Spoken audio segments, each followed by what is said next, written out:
Good morning. It's a pleasure to be with you today, and thank you so much for the invitation to speak to the amazing Star Tides community. I hope that the first day of this event has gone well, and I'm very much looking forward to hearing what comes out of all of your important discussions and information sharing over the 2 days. My name is Claire Melamed, and I'm the CEO of the Global Partnership for Sustainable Development Data. I'm here to talk to you about information and trust, and how sometimes there can be either a virtuous or sometimes a vicious circle that can either take us to a world of better decision making and more resilient communities, or erode trust and break down some of the basis on which good decisions are made. Of course, as I sit here in my home today, and I'm sure so many of you are also watching this from your own homes, it really makes us realize that we're living in a world today that is facing what feels sometimes like a never-ending, sometimes nerve-jangling series of crises. At a global level, we're confronting the shared threat of climate change. Every country is confronting the fears and the realities of COVID-19 and the gaps in health systems and in all of our systems of social solidarity, and the government's abilities to protect citizens that pandemic has exposed. And of course, in all of our communities, as we step out of our places of work, we're worrying about our neighbours and our families and how they're navigating this frightening new environment. We're all scared, and more so if we don't trust our leaders to make the right decisions. But trust has to be earned by making good decisions, making them openly, and explaining to the public some of the challenging trade-offs and dilemmas that governments are facing in these difficult times. And central to that is good information to base decisions, and information that is shared between governments and their citizens and companies and the international community, and that can help us all achieve that common understanding of the challenges that we face. But trust and the information on which it is built is sometimes hard to come by.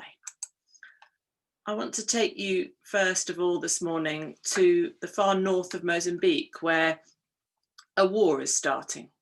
We don't know how it's going to go, but right now there is a war starting in the north of Mozambique. It's a part of the country that I know well. I lived there for some years. It's a long neglected northern province, Cabo Delgado. You can see it there on the map. It's the far north of the country, about as far as you can get from the capital city. And it's long been among the poorest and the most isolated parts of Mozambique itself, one of the poorest countries in the world. But Cabo Delgado is isolated not just physically, which is of course a big issue. There's one road, and if the bridge is down, then the trucks can't flow from north to south. But it's also isolated in terms of information, the information that the government, the civil society organizations, that the citizens themselves have about the province and the challenges that they face. That white line there on the brown square in the top left hand of the slide there is a screenshot from Google Maps of a road in the far north of that country. Now, I know that there is a village on that road because I've lived there. But on some maps, the map, for example, that we all most commonly use when we want to navigate our way around the world, that village does not appear. Of course, people know it's there, but it just gives an example of some of the information barriers that exist to trying to understand that part of the world.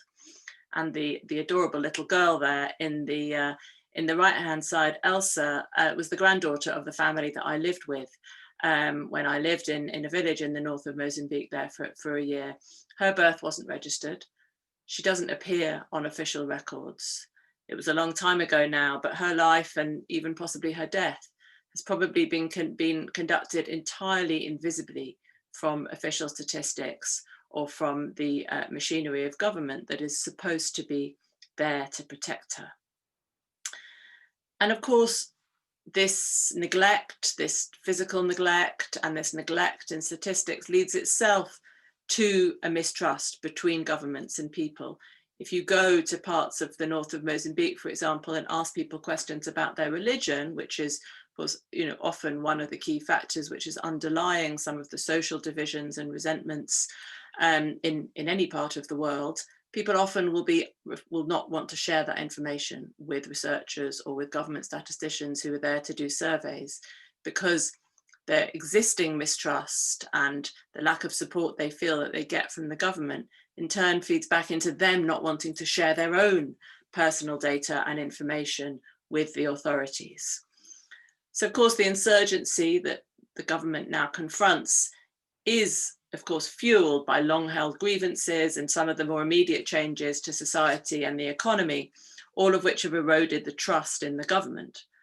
But those who are trying to contain the threat from the Islamic militants and to improve the lives of people in that far northern promise are facing a lack of information, as well as all of the other constraints that are faced by a government in, as I said, one of the poorest countries in the world. And in some ways, the war on poverty and climate change is also being waged with some fundamental gaps in information. The Sustainable Development Goals, that United Nations agreed set of 17 points on the journey to a better world, is in some ways a journey that we are all embarked on without a map. Take some of the most key pieces of information that governments need to be able to take the right decisions and earn the trust of their people. We're all, I think, aware in our daily lives right now of death statistics, and we look at, for our own countries or our own communities every day, what is happening, are the numbers going up or down? But let's just remember as we do so that there is no least developed country in the world that has what the World Health Organization regards as an adequate system of death registration. That means that when you look at the COVID death figures from some of the poorest countries in the world, they are compiled on the basis of a very poor infrastructure and really are largely educated guesses. Now, I mean, I think for all of us in the development community, we have to stop for a minute and think about the billions of dollars that have been poured into global health over the last 10 or 20 years, and think that the sort of our failure to invest in some of the most basic systems should be a source of shame for us all. But we are where we are, and let's start now to take statistics more seriously and build up some of those infrastructures that we suddenly realize we all depend on. The UN recently did an assessment of where the data gaps are in some of the key sustainable development goals, and found that where the needs are arguably at a global level greatest, climate change, for example, or the continuing scourge of gender inequality, that's where the data gaps are also most acute. For many countries, we simply don't know whether things are getting worse or better and where the biggest problems are. It's not just sometimes the absolute absence of data. Sometimes data comes, but much too late. Poverty, of course, is the kind of single thing that possibly stands for the entire project of trying to improve the development conditions in many countries in the world. But in so many countries, the latest poverty figures that we have come from 2016 or earlier. Now think about all the things that have happened in the world since 2016 and the speed of change in so many countries. And I think you'll agree that data from before 2016 gives at best a very partial picture of the lives that people are living today. The world that we live in is a world where perhaps some of us feel like we're all too visible in data. We're confronted every day by a barrage of information, and we worry about protecting our own information from people who might want to harm us. But it's also a world that has enormous blind spots and huge areas where we simply do not know what is happening. And of course, as so many times, the information gaps, the data gaps are greatest where the needs are greatest. The people who are most likely to be left out of data are the poorest people, are the people who are suffering conflict, vulnerability, and are most in need of the world's knowledge and support. Now, of course, data collection is not easy. We know in my own country, in the UK, the challenge is that the government has had in trying to implement an effective test and trace system to give reliable statistics on COVID infections, where they're located, and whether people are following the guidance. It's not an easy thing, but we're often in a kind of vicious circle now, where lack of information itself erodes trust. Some of the governments that have done best, or have had and certainly that have had the most public support for their COVID strategies, are the ones that have been most open with the government about what the data is and what they don't know, and some of the gaps and uncertainties and trade-offs.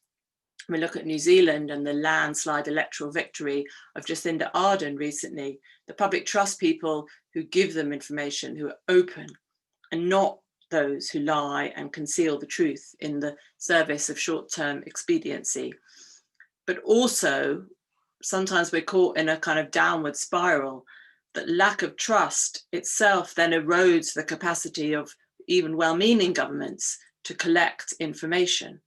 So if we think about the fears that people have over answering questions on the census in many countries around the world, and the fears that people have on having their data shared, even if it may bring them benefits, so much of the public discourse about data and information is about trust and its lack. We seem to be often caught in a kind of downward spiral, but I think for the sake of the objectives that we all share, development, resilience, supporting communities around the world, we need to have an upward spiral in data. We need to have a positively reinforcing world where people trust governments, and governments in turn collect and use data well to continue to earn that trust of their citizens.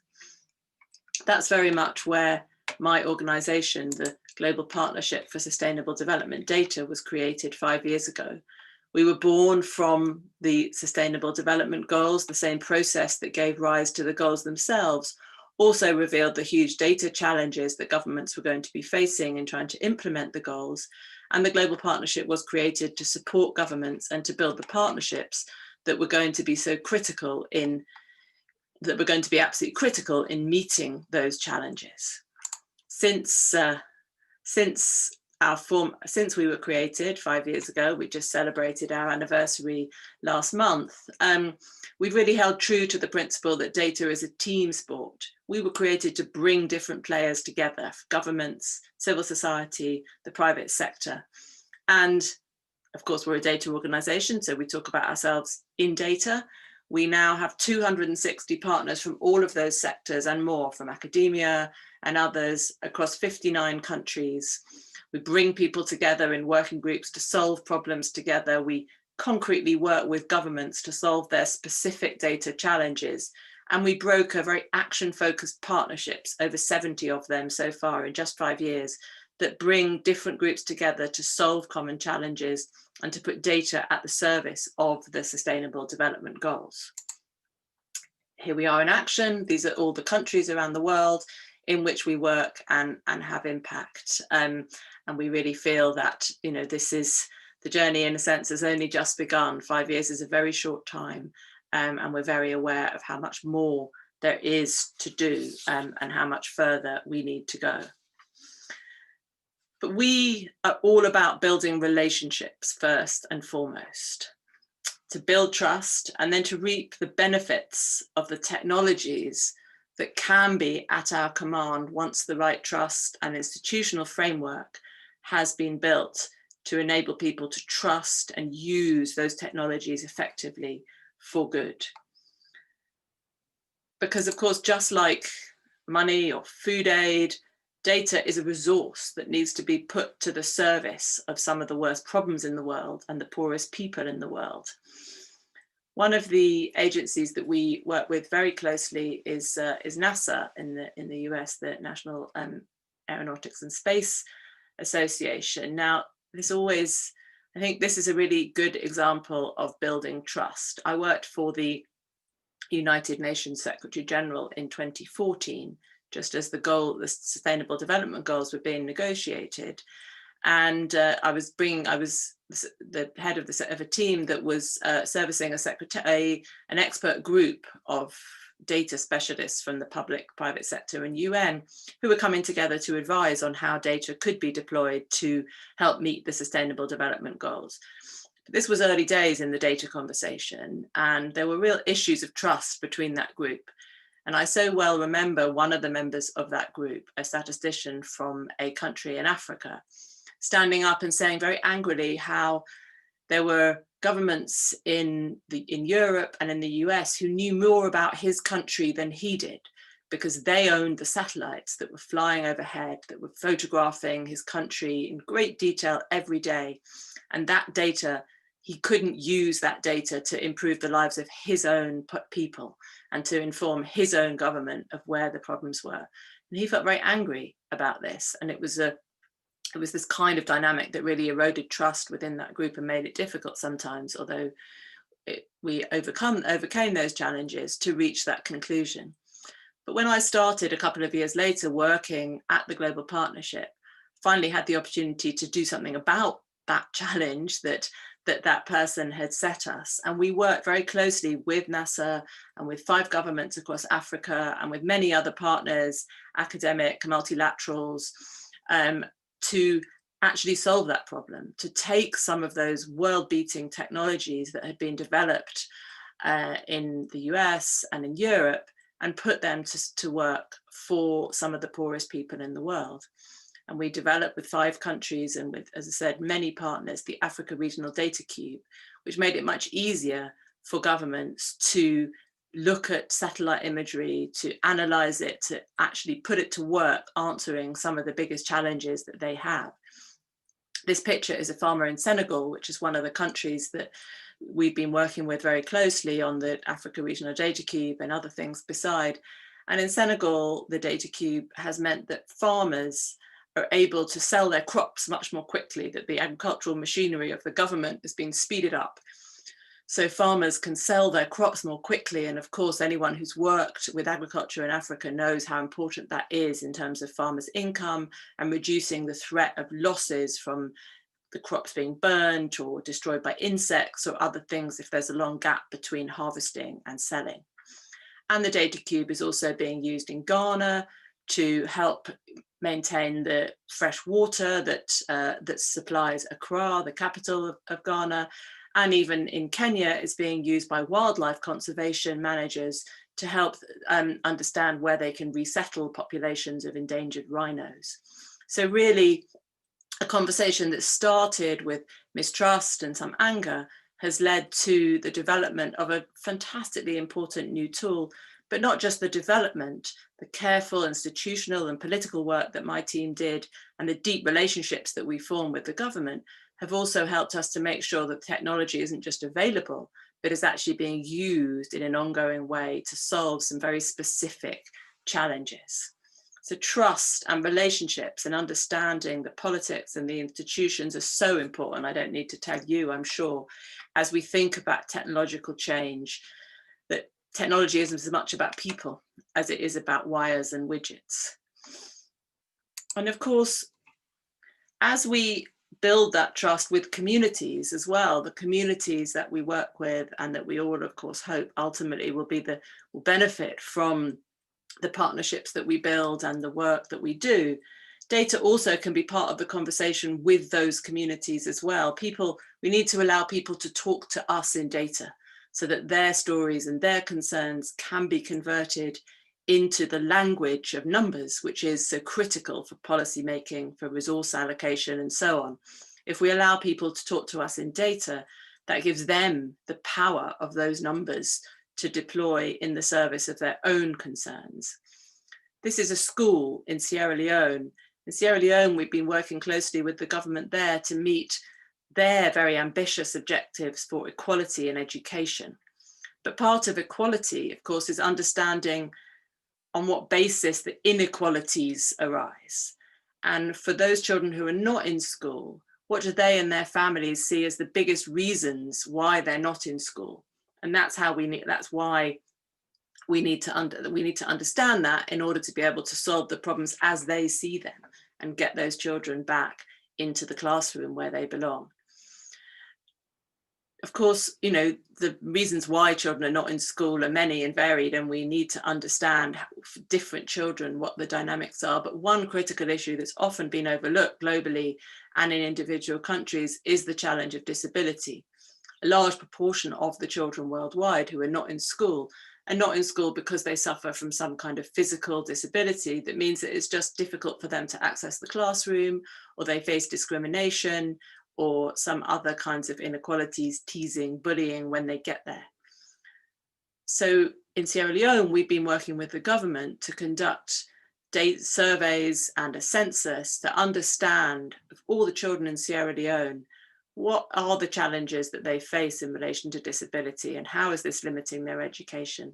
And of course, this allowing the children themselves and their families to explain the disadvantages as they see them, then gives the government that critical tool to be able to solve their problems and meet their objective of getting all of Sierra Leone's children into the classroom and learning. Some people always want to hide, as we saw earlier, in, you know, and sometimes for good reason. People are skeptical of government officials wielding clipboards, or these days more likely tablets, who come along and ask what can seem quite intrusive questions. But data absolutely has to be part of the conversation that flows between governments and societies.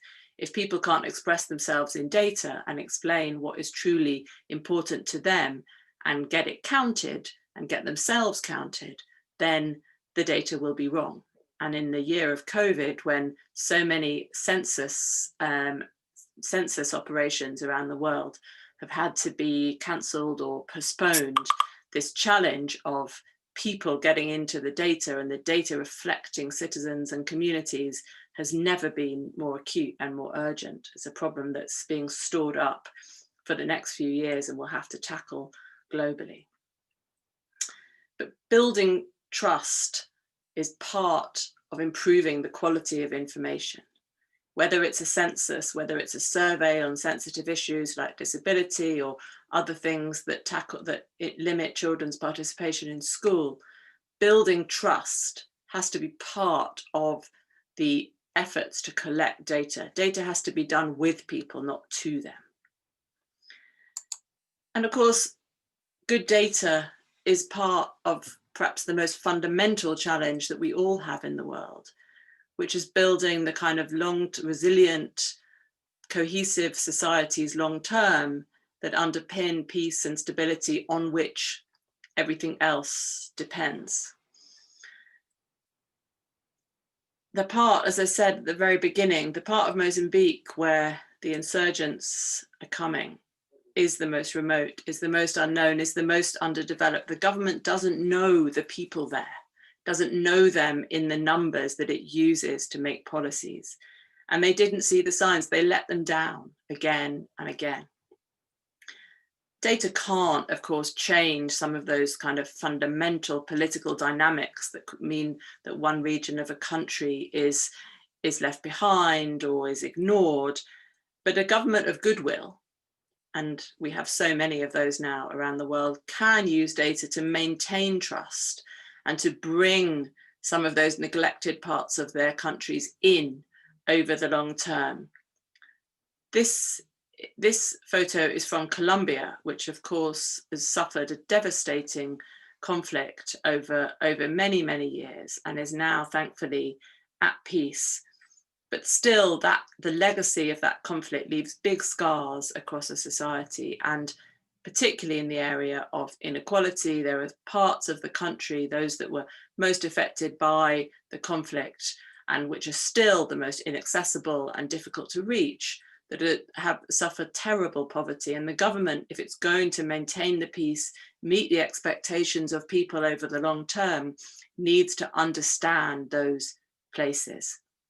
And again, building trust is essential to collecting data, and that trust combined with technology, with the wonders of data science and combining data from surveys, from a census, from satellites and so on, can help a government to really understand almost in real time what is happening to those parts of the world, and will allow that trust and good policies, good decisions to be built on good information.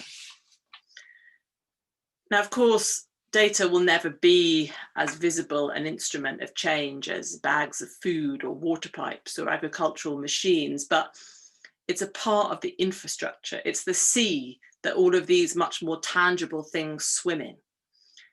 Without data, promises can't be kept and trust is eroded. But then, of course, without trust, you can't have good data because people won't allow you to collect it from them. We need to break that cycle. But if we do break that cycle, the rewards right now are greater than they've ever been. We have the technology, we have the satellites flying overhead all the time. We have computers that can do calculations that statisticians in years past would never have dreamt of. We have data science. We have the data that we're all pouring out every day through our mobile phones and our use of computers and social media. If we combine all that, we can create the 3D picture of our world and its progress that will allow us to make the right decisions, to allocate resources, to understand the challenges and reach the Sustainable Development Goals. Because we all of us in academia, in government, in civil society, in the private sector, have an absolutely critical role to play in so many ways in that. But let's start, at least let's turn one part of our attention to breaking that cycle of mistrust and allowing ourselves and those who we trust with our money and with to make decisions on our behalf, to put the world's best information at the service of the world's worst problems.